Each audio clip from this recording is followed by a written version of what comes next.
Now to President Trump's executive order moving to end collective bargaining with federal labor unions in agencies with national security missions across the federal government.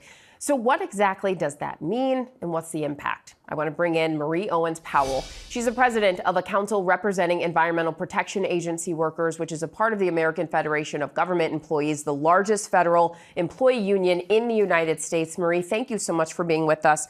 What's your reaction to this latest move from the Trump administration, and what are you hearing from federal workers? Thank you so much for having me here today. I think what's most important that folks understand is that this has absolutely nothing to do with national security, as the president and the administration are trying to indicate. You know, the bottom line is that the executive order uses national security as a political weapon to silence federal workers. Our members, our EPA workers across the country have protected human health and the environment with integrity for decades. It is the collective bargaining that allows them to objectively look at the science and be able to let folks know, hey, it's not safe for you to send your kids out today because if they're asthmatic, those type of things. Wow, so wide-reaching impacts. And Marie, what would losing these rights mean for your union employees? Can you explain more of that? Yeah, what I could tell you is we have a collective bargaining agreement, which is the same as a contract for those folks that are not in government. And having a contract leads to better outcomes, not worse.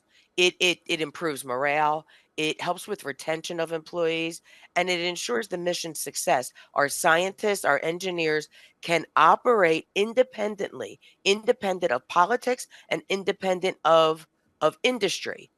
That's what you want. You want the science to speak for itself. So what can you tell us about the firings and layoffs occurring as some ask, why can't the federal government trim the workforce for what's needed today?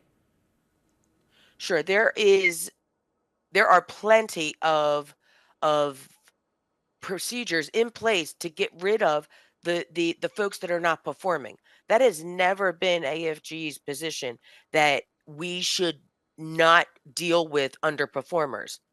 So absolutely deal with those folks that are not performing, and do it in the construct of the law and the protections we have in those collective bargaining agreements or contracts. Marie, what are your concerns about the further damage if mass firings continue? Oh gosh, specifically to the Environmental Protection Agency, my fear is that the American public does not realize what happens if we go away. So those folks who were involved in environmental issues back in the 70s will recall how bad things were, but the majority of the population does not remember. So we will not have people available to monitor air, to sample water, to ensure and educate folks about lead-based paint problems within their communities.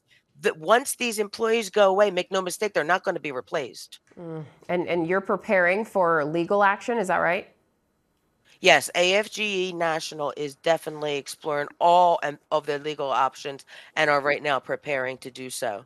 Marie Owens Powell, president of AFGE Council 238. We appreciate you so much being with us today to talk about all Thank of you this. so much. Yeah, thank you. Thank you so much.